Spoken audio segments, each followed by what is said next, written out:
Hey everybody, this is NJCuenca from thehyperloops.com, and today we're going to be doing a review tier list of the mythics from Covert missions. I play a little bit of this format now, and this is sort of like my second impressions after sort of building decks and talking to people and seeing what people have to bring to the table after seeing some lists on the DB, watching some videos from their book gaming guys. Shout out to you guys.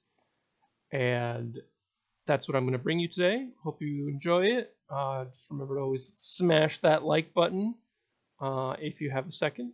If you don't, I understand. Just listen to this, and I'll try to read all the cards if you're just going to listen to it on the car ride home or whatever. And without further ado, let's get to the cards. All right, so we're going to start off with our low tier of cards. Cards I'd almost consider to be unplayable. Cards you should be pretty upset if you open. Personally, I'll admit that I could be very wrong about some of these cards, and I will point to me being sort of unsure when I talk about these cards. This card, for example, I have no problem saying this card is just going to be bad. It doesn't do any damage, and it's obviously not meant to do damage. It's meant to sort of do some control-y thing regarding equipments and weapons. So it's called the Magna Glove. It costs 2. It is an upgrade equipment. Its sides are 2 disrupt, 2 disrupt, 1 resource, special for a cost of 1 and a blank. Special says, spend resources equal to the cost of an opponent's equipment or weapon upgrade in play to move it to attached character. Then spot a scavenger to roll that upgrade's die into your pool. Wow, so this card is so expensive. It looks like it costs 2, but for what you really want it for, it's super expensive. It costs 1 to activate the special automatically when you roll it in. There might be some ways to cheat it with other things, but yeah, it's generally speaking, it's going to cost 1. And you're going to spend your resources equal to the cost of an opponent's equipment or weapon upgrade in play to move it to attached character. So basically, you'll steal an upgrade to your side. And that's good. Obviously, very, very powerful to take someone's thing, but it falls to a bunch of things. First off, the first roll off you have to roll the special. Now, you're like, well, there are things that let you cheat that, right? So you have Yoda, for example, 13 cost Yoda. You can use a special to move into this, take the equipment, and you're going to have a bonanza. A bonanza! So with Yoda, it's really like the only card I can think of that like makes this card like even playable because you can special chain into it. So there's that. So with Yoda, that's going to be the only place we're going to try it out. Anywhere else, it's just not good enough. So once you have Yoda in the bank with that, you need to have a scavenger. So it's Yoda scavenger deck. So Yoda Jawa deck or whatever. The big problem here is this, that all of its other sides aren't good for the cost. Now 2 disrupt is okay, like your opponent will never have 2 open, so it's kind of good against big cost upgrade decks. One of the big issues with having a card like this is the special is just completely dead in a lot of situations, and that's the big thing. Is that you put this in your deck and you want it to be powerful, and you're like, alright, I got my Magna Glove, let's go. And you play against a support deck and you're just like, oh. At that point, you do have the disrupts, and you're like, okay, well, if there are big support decks, then I'll have these disrupts and I can use them. But at that point, you're not necessarily guaranteeing it. If you're playing in your Yoda deck, you can't special chain into the 2 disrupt. You flip to it, and then next action you can use it, but overall, it's not a card that I want to open. I have no interest in building decks like these. I want them to be focused. It is a card that, like, if you're playing in a certain matchup, you know that you're going to have it and you're going to take it. The problem is it's 1 die. Your opponent can just control it. And sure, for a 2-cost upgrade, that's great. But in a lot of situations, they won't even have to. They'll just be like, oh, okay, you got 2 disrupt? Alright, I'll play something. And I think that's part of the allure of it, is that you have 2 disrupt. And then you show it, and you're like, okay, well, I'm going to play something. And then they're like, oh, reroll, hit my special, take your thing that you just played. I mean, that's cute. I get it. However, it's just, of cards like these, it's close to being good. I just want no part of it. It just doesn't do any damage. It's dead against those kind of decks, like with supports only. Against mill, you don't really care. It's just expensive anyways. So it's only expensive, and it's only really good with Yoda. So if you want to build your Yoda Magna Glove deck, by all means, I respect that. But anywhere else, yeah, just get out of here. All right, next card we have in low tier is the Anakin Skywalker, which I know a lot of people might not like this take, or maybe everyone thinks that this card's just bad, but it is. It's unfortunate too, because I like the idea of having a Jedi leader, Anakin, flavor-wise. But man, 19 points for this card, like, come on. You have three sides. You have the 1 melee, the 1 shield. Okay, so I'll read it out. Anakin Skywalker, 13 health. Character Jedi leader. After you activate this card, character, you may discard a card from your hand and move 1 shield from a character to another character. Then draw a card. If you move that shield to an apprentice. So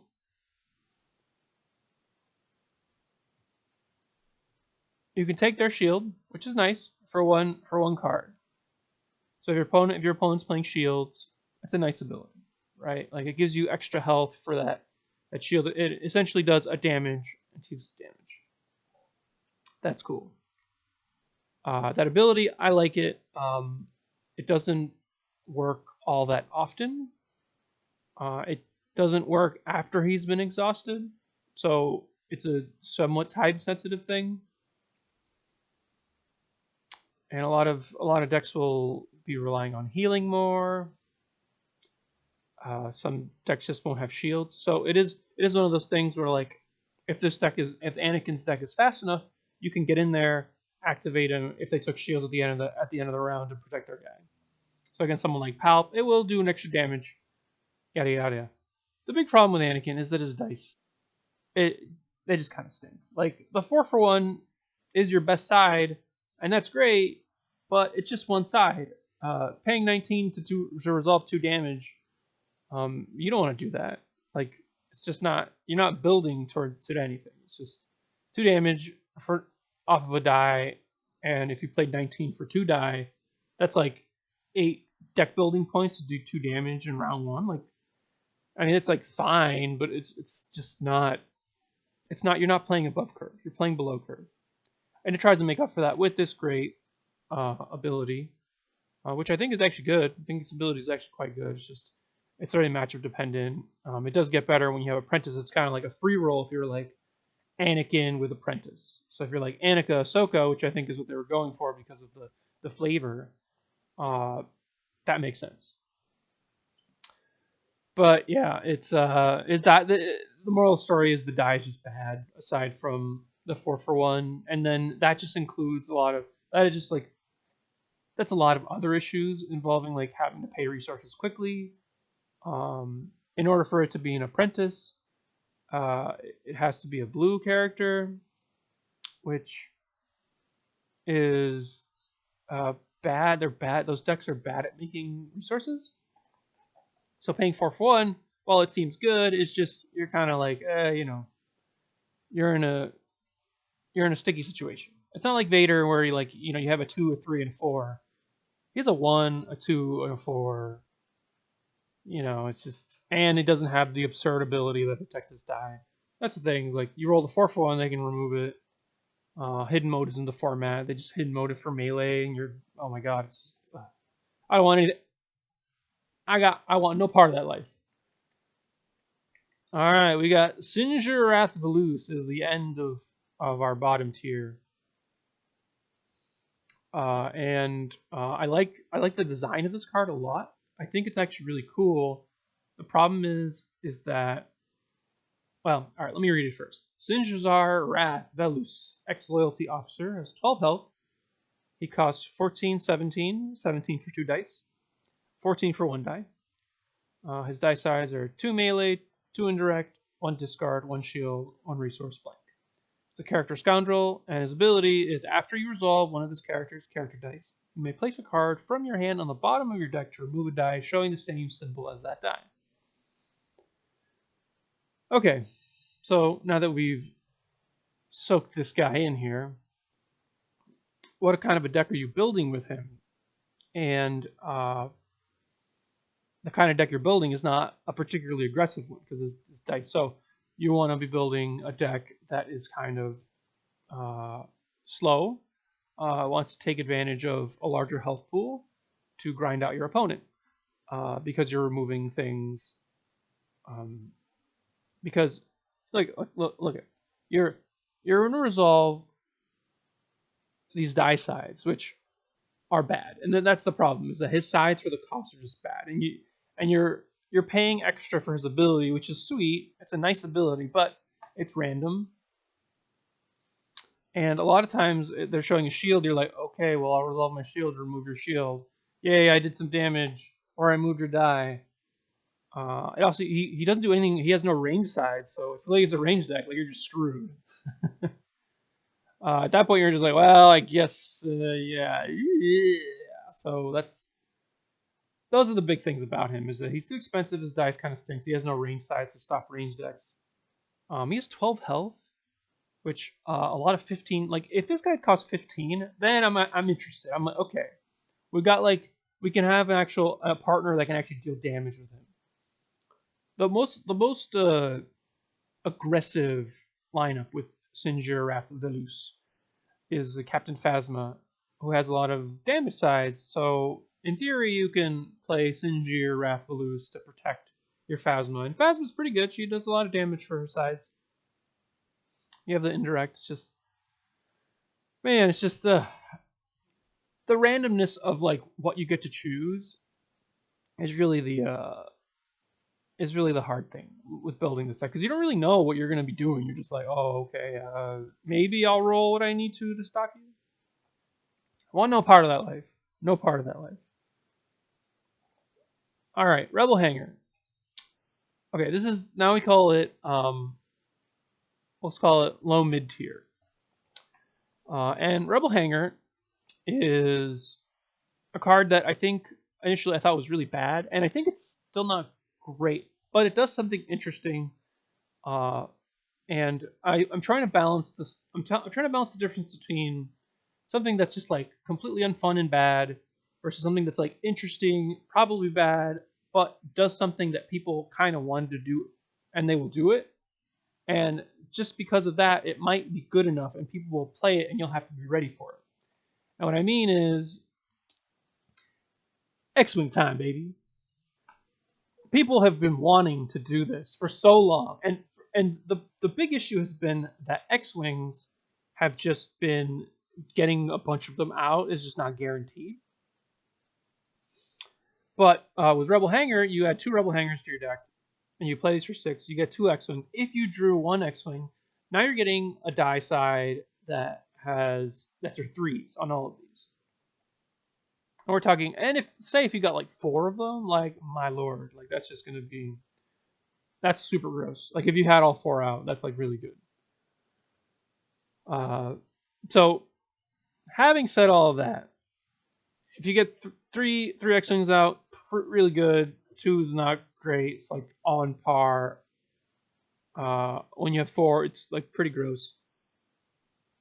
So having said all that, the problem is that you can't search. It's a location. You can't search for it with armored reinforcements. And a lot of these armor reinforcements, all these it's a hero only card. It's a hero only card, and you can only search. You can search for the 2 vehicles. So I was trying to think of other like combinations of cards that you could have. There's the new Ghost, which I'll be reviewing later. You could search for that, and something else, and that kind of gives you some like cute stuff you can do. But listen, the big thing is how it compares to other big boom boom sort of supports.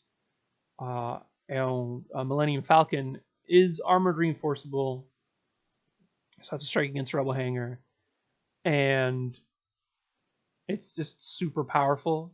Since it's a vehicle, you can do all the gross things to vehicle stuff, like Hera that's coming up soon. So this is the issue with Rebel Hangar, is that while it does something interesting, unique, it doesn't quite.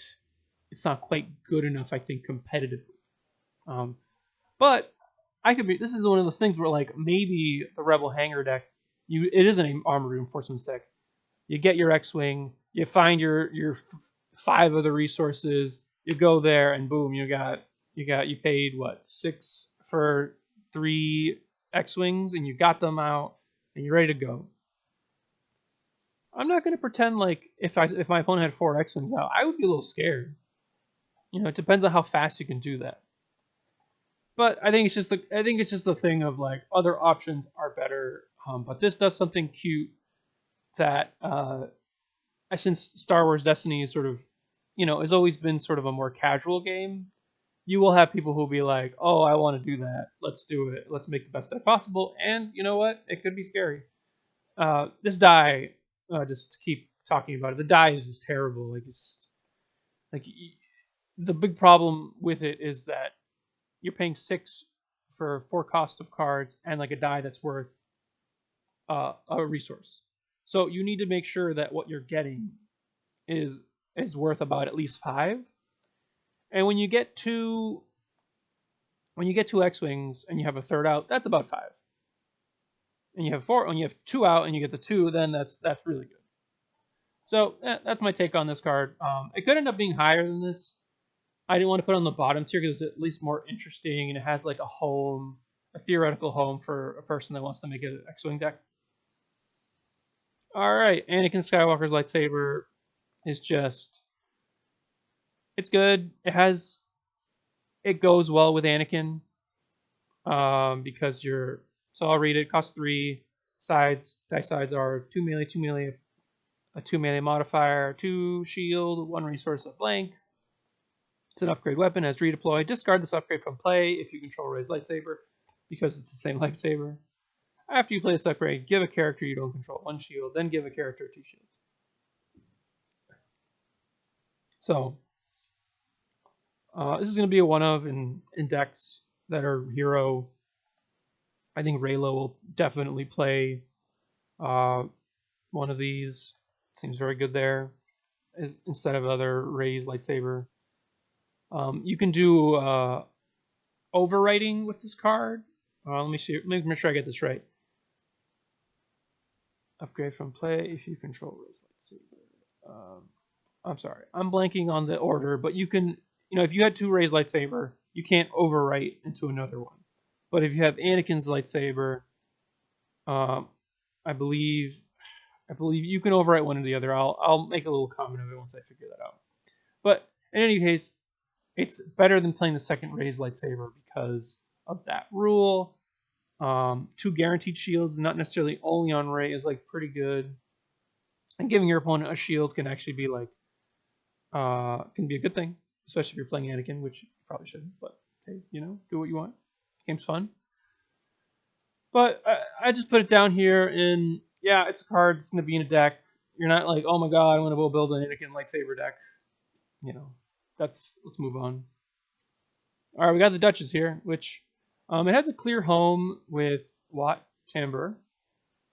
I'll read the Dutchess. Cost 4, supports artillery, which I don't even know cards that refer to artillery. There's like 2 or something, 1 or 2. Its die sides are 3 range, 4 for 1 range, 2 discard, special blank. So it has 2 specials. They don't cost anything. That's pretty good. Special is deal 2 damage to each of your opponent's characters, and deal 1 additional damage to each of those characters that are trooper. So it does do a bunch of damage. But the big problem is you paid 4. It is both a support and it is a It is a support with only 1 die associated to it. It is Forsaken is like pretty good against it. 66% of the sides, 67% of the sides can be Forsaken if it's like the first thing. Hidden Motive for special will get rid of the special if it rolls up. If you get the range, I mean that's like fine. Like 3 for 4 is like not great, but it's like acceptable. The thing that makes it good with Watt, which I'll show here, is that he's been errated to be red supports only, and when you get 2 actions off of this, that's when things start getting kind of gross. Previously, people were having difficulty building these support decks that were just a bunch of resources, on the villain side at least. A bunch of resources, play the thing, have a gross thing come out. And this is a legitimate gross thing that comes out with Watamber. That's all I really need to say about that. Because in addition to DM, Desperate Measures, still in the format, still going to get played as a 2 of. There's so many, like all the piloting shenanigans, all the support stuff. Like if you thought that it was bad before, any kind of villain deck is going to be playing those cards. And do you really want to play a card like this? Like, is your strategy that good that it can overcome being dangerous maneuvered, or can you protect yourself from getting a Desperate Measure? It's very powerful with Watt. Otherwise, I don't think you want to play this card. Summary. All right, we got Poe Dameron. Yeah. Okay, so I had this guy much lower before, and I think that the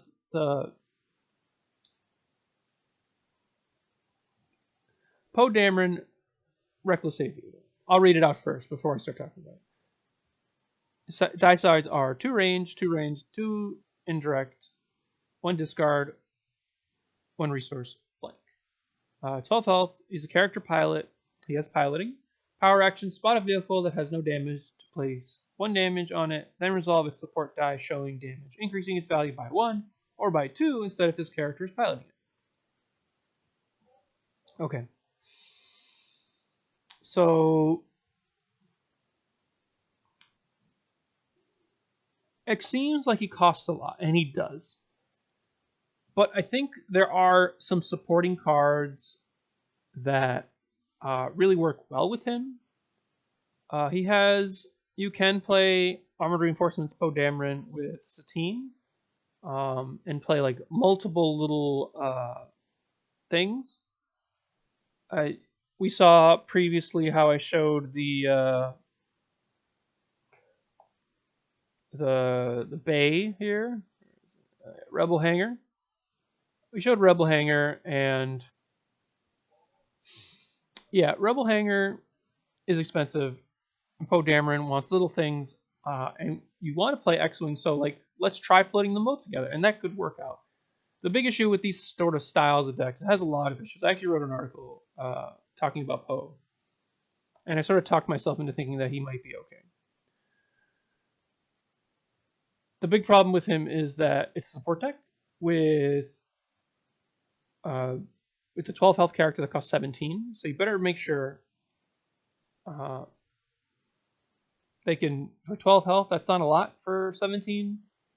That's like, I'd say below what you need to be. Should have been like 13, I think. And the special is so specific. So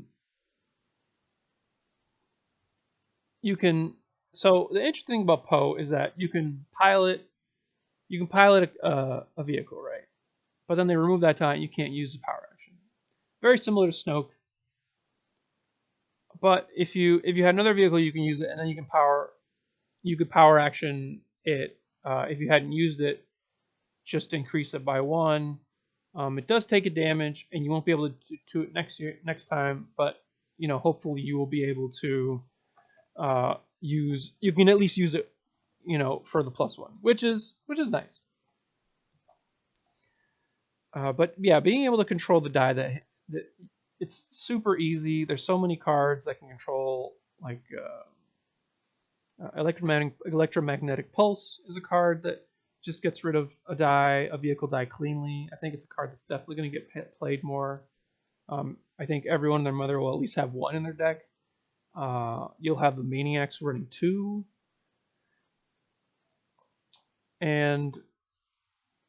But I think the big thing about it, the support cards for Poe are actually kind of good in the respect to like keeping him alive. Because he is red, he has access to first aid and field medic. There's this the new card called eject, which you can sacrifice a vehicle being piloted to heal and then give 2 shields. So he has this potential to play similarly to, I would say, similarly to Palpatine in the way where you just have one big character and he's a lot of your points, but you're able to like keep him alive through various events. Because imagine you have first day and they put 4 damage into it, you pay 1, and he's like back up to 12, and that's very frustrating. And I think one of the reasons why I don't know. I was gonna say one of the reasons why they maybe not make really good red kids first aid is so it's gonna be such a blowout in first round. So yeah, that's my take on him. I think you want to be playing a lot of very cheap vehicles, and Rebel Hangar sort of goes well with that. So it might be your top end. I'm intrigued. He's at least interesting. I also I rank characters probably higher because I find I like it. As a gamer I like to play them. But at Worlds, will you see a Poe Dameron? At top tables, I'd say probably not, but maybe. I know that's like a very very sorry, going the wrong way here.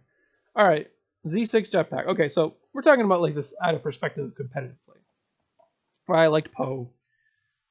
I don't like Z7 Jetpack. I think it's a terrible card.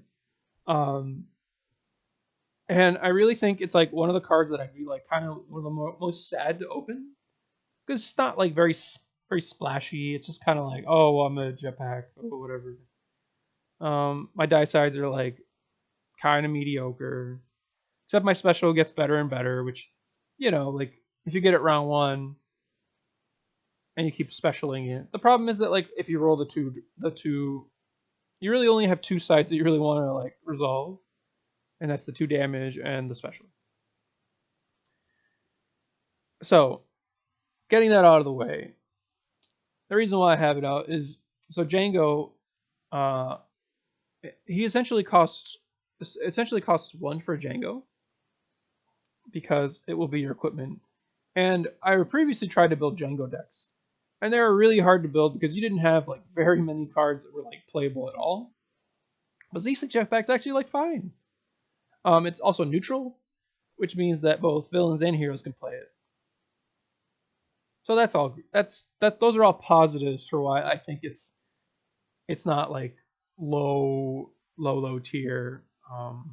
If this was like a rare, like this should have been like a rare probably. Like honestly, like it's just there's so many cards that like I don't want to keep saying that about things, but it's just and he has Boba Fett's on the art. That's cool, I guess.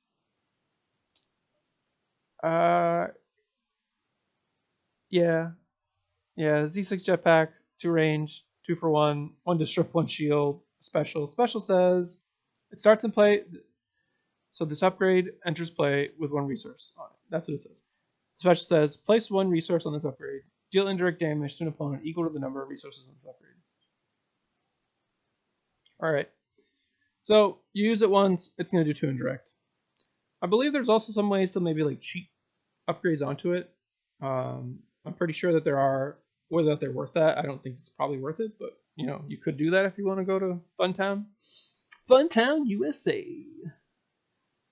I don't know. I feel like there's more fun things you can do than trying to put resources on Z6 Jetpack. But hey, it's your journey. All right. Speaking of more fun things that you could be doing, Slave One. Slave One is so good. I love Slave One. I loved the other Slave One. I love this Slave One. I mean, I just love Slave One as a thing. Uh, the big problem. Okay, so I'll just read out Slave One. It costs 3. Slave One. Damage sides are 2 range, 2 range, 2 indirect, 1 disrupt, 1 resource, and a blink. And support vehicle, your Boba Fett and Jango Fett each have piloting. After the support becomes piloted by a bounty hunter, you may deal 1 damage to a character. All right, so now just to be clear, we've moved on from low mid, and now we're in like high mid. So shout out to ABG. They did I think Paul Forever Fett was playing Boba Fett, Jango Fett with Slave One, and it did good work. I mean, the fact that if you have both Jango Fett and Boba Fett, you can pilot it to activate it, but you can also pilot it if it's already exhausted, and you'll still get the additional ping, additional 1 damage. So it is essentially almost has like 2 dice in that scenario. It has like if you just have 1 bounty hunter that can pilot it, it has like 1 little baby die, and then it has the ping, which is like fine value. But when you get to use it twice, that's where it's like really a rock star. Like, having said that, like Boba Fett, Jango Fett, is that really going to be? Is that really a deck that that is viable? I don't know. I mean, it's super fun, and I definitely want to play it, but is it going to be at the top table at Worlds? Maybe. I mean, there's a chance. This card is really good. Like, it is really freaking good. Problem is, DM exists, and oh my god, like, yeah, that just feels so bad. Like, you want to play like Jango Boba, and then your person DMs you after you pen your 3 resources. I cannot think of a way to start off a tournament that would be worse. But I do like this card. In a vacuum, it's very, very good. It has a specific home.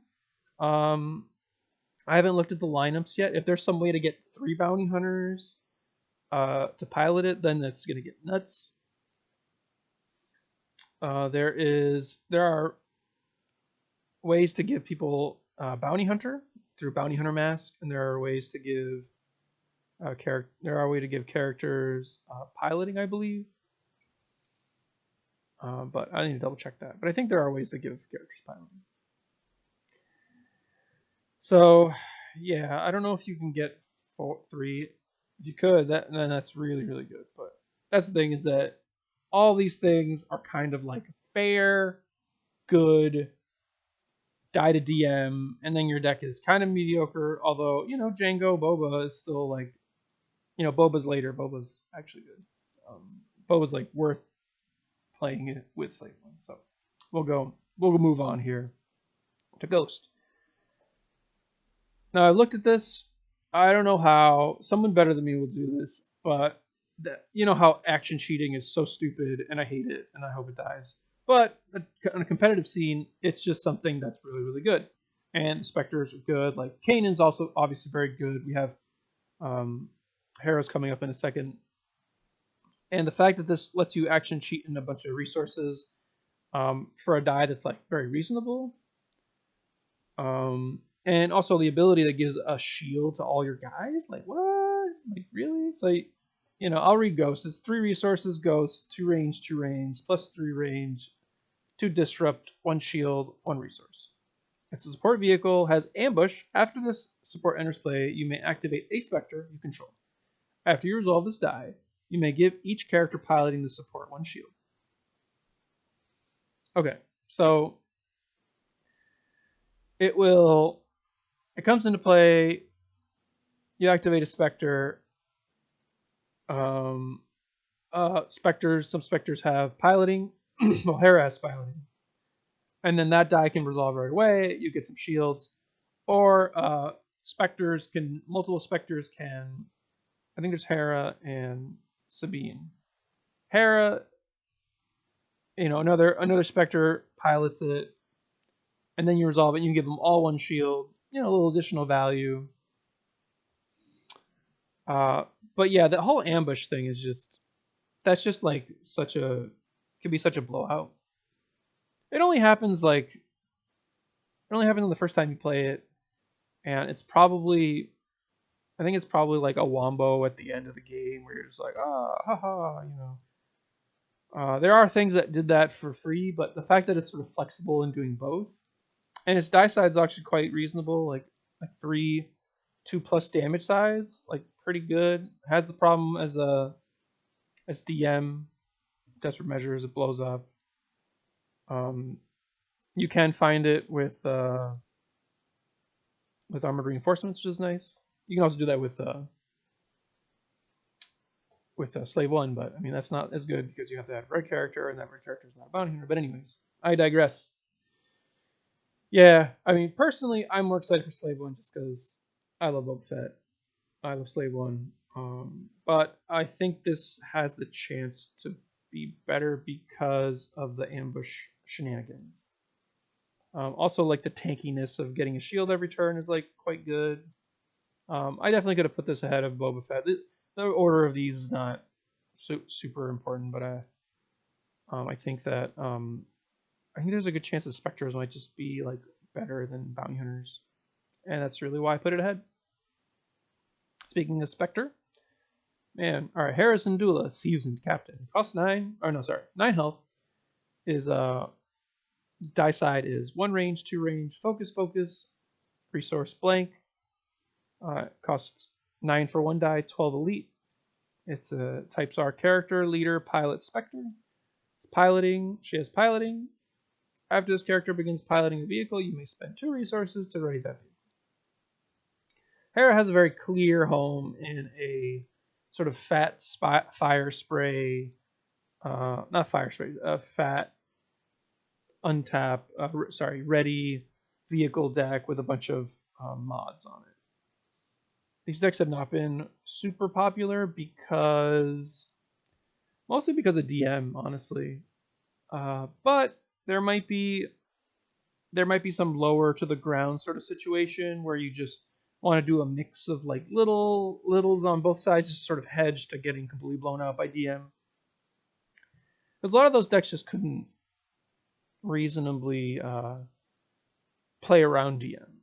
Hero has a hard time like peeking at people's hands. Like you have Scruffy looking Nerf Herder, but that card just costs 1, and once you pay 1, then you have to make sure your strategy is just like really, really good anyways.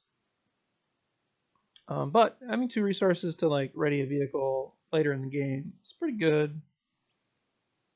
So her having a clear home and her home being something very powerful, I put her up here. I don't know if you'd ever want to do 2 die her.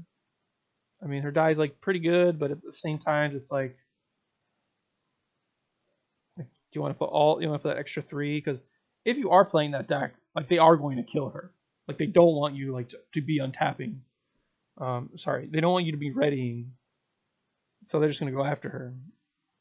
And I will say this is also like the kind of card that's like really good against a deck like Mill, where it's just like a reusable effect, and they'll just have to deal with it.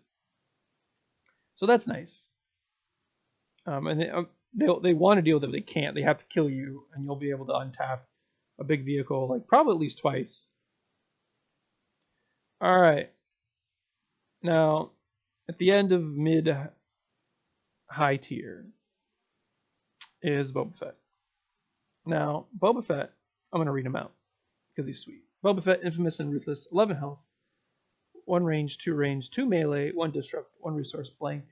His cost is 11 for 1 die, 14 for 2. And you're probably just going to be playing 14 for him. Let's be real. He's a character bounty hunter. After an opponent's character is defeated, for each bounty on it, you may roll one of this character's character or upgrade dice into your pool. He's no good to me dead. So it's a Boba Fett bounty deck as a bounty hunter. So that's totally reasonable. There are a few good bounties. Mostly dead or alive. Some other ones are okay. That's the big problem. Is that dead or alive is the best one. After that, it's just kind of like a big drop off. You have dead or alive, and then wanted's like getting 2 resources later on after you've killed someone is like 2 resources for 1 card's actually good, but it's just the problem is you get it so late that it's like almost not good. It could be. So yeah. Yeah, I don't really know what to say about Boba Fett besides the fact that he's the kind of card that if you're going to Worlds, there's a very good chance you'll see him at a top table. Not because he's actually good, but because people just want to play Boba Fett. And if the deck is good enough to be at like 1.5, and you know, he's so cheap, right? So you have 16 other points to work with that I'm pretty sure you can make it work. Like, just find 16 other points of a character that's really, really good. You got Boba Fett, who's a solid die for the cost. You have 3 sides that are like you're happy to resolve, which is 2 damages or resources. You have Dead or Alive, which and then maybe Wanted. There's the one that draws 3 cards. That one could also be good. I don't know if that is Wanted, but there's the one that gets 2 resources or draws 3 cards. There's this new one, which I saw Paul playing in the video. That one also seemed kind of whatever. I don't know. I do like the drawing of the cards, though, because it sort of helps you refuel to Boba Fett again. So against like characters with multiple, like three wide characters, I think that's what you'd want. You'd want that big churning, and that sort of power is really good for a character that costs 14, because you could have like a 16-point character that's legitimately good, and then you have Boba Fett who's good, but is super powerful, and it's sort of like your best character. But then you have 16 other points that you could just throw at your opponent, and you're like, all right, you've killed my Boba Fett, but now I still have 16 points to kill you with. I think he'll be very. I'm excited to try him. This art is sick, so sick. This is so sick. Just because I don't know, just like the painting is just like so spot on, and it's just gonna be a card that's gonna be worth a lot because it's Boba Fett and he's actually good. That's all I got on Boba Fett. All right, so now we're going to high tier here, and I got Darth Bane.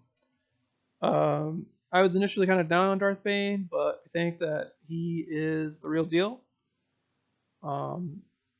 Mostly, there are so many. They've printed a bunch of really good blue upgrades, which I have them all in high tier just because they're all like fantastic in their own way. And you already have Palpatine, which can use some of them, and then you have some that are just going to go into. But I digress. His die sides he's kind of expensive.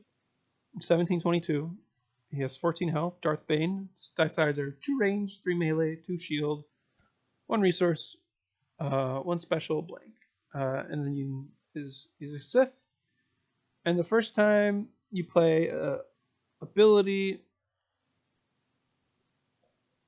you decrease it by 2. And special is choose an upgrade on this character and deal indirect damage to an opponent equal to the upgrade's cost. So, he's a big boy. It's a wide boy indeed. 14 health is...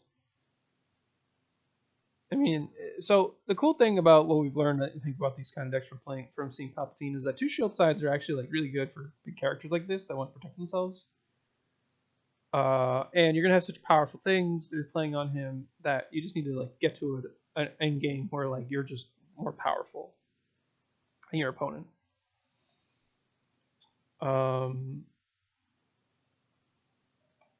Yeah, sorry for saying I'm a lot, but it's just I did write about him. Go check that out. I'll try to link that. Any kind of references that I make in the video.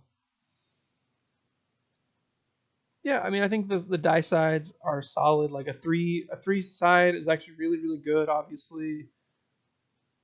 Because you're trying to put really powerful things on him, taking resources isn't actually that bad. The special is not great early, but later it's like fantastic. And since you're trying to build up to that part of the game anyways, it sort of works. So yeah, I think he's good. I think he's good. He'll battle with the best of them. Up there, 1.5. I don't know. I could definitely see him being in top tables of worlds just because of how powerful he is and how powerful Deathfield is. Deathfield is kind of like the new Vader's fist, and in reality, only Darth Bane can use him. So Deathfield costs 5. It's a upgrade ability. Its die sides are 2 indirect, 3 indirect, 3 indirect, 4 for 1 indirect, 2 discard, 1 special. It's blue character only. Action: exhaust this upgrade to roll this die into your pool again.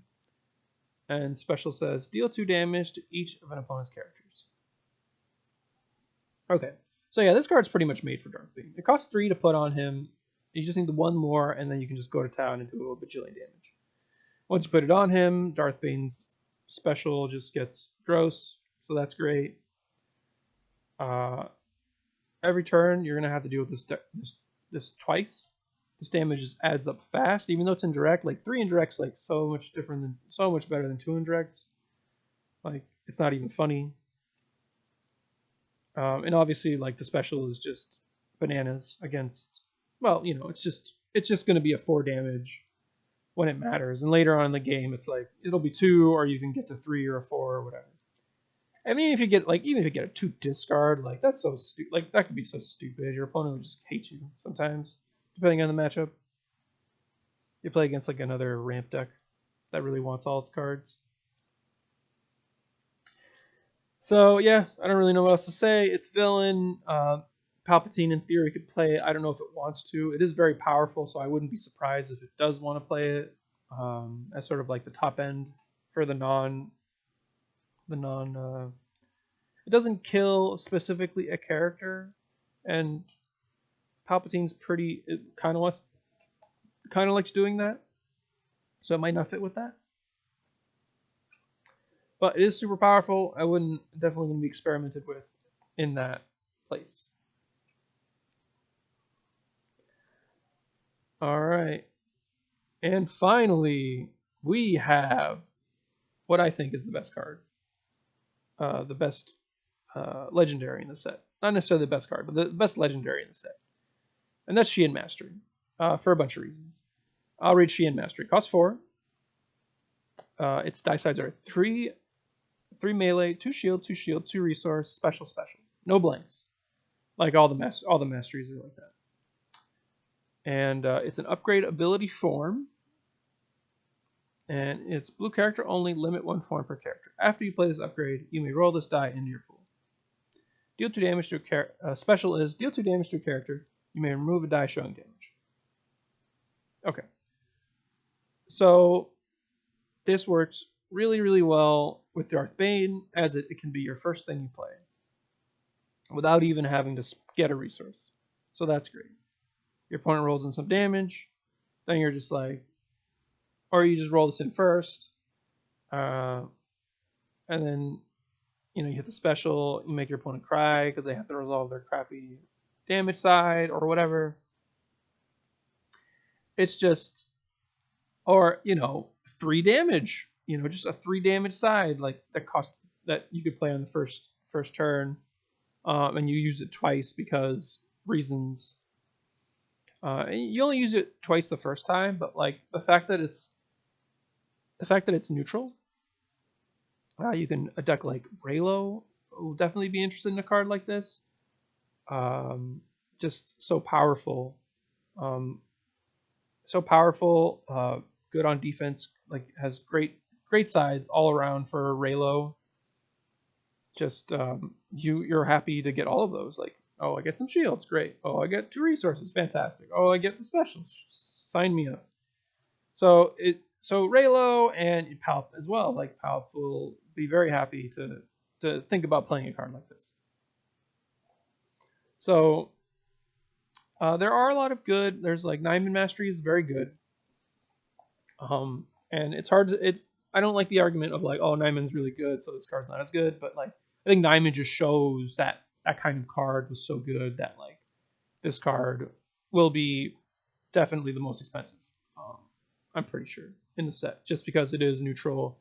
Raylo can play it, and so can Palp, and so can Darth Bane. Just solid card. You know, it's not super interesting. It's just kind of like good stats, good value for its cost.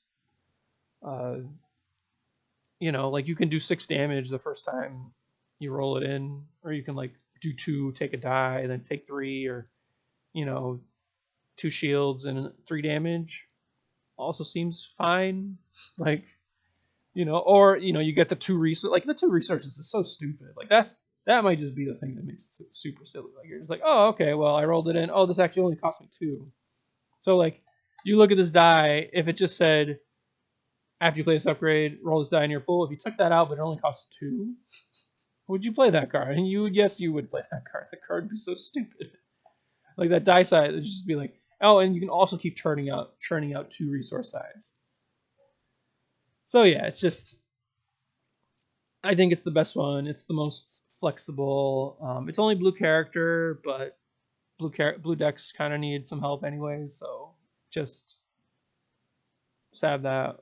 It being a form obviously stinks. Not gonna lie. There's a lot of good forms out there, but just saying, I think it's the best one. It's the most valuable card. And I thank you for listening. If you enjoyed this, please like it. Please subscribe to hyperloops.com. We're going to keep doing content until Worlds straight through. Check out our website, hyperloops.com. And as always, may the rolls be with you.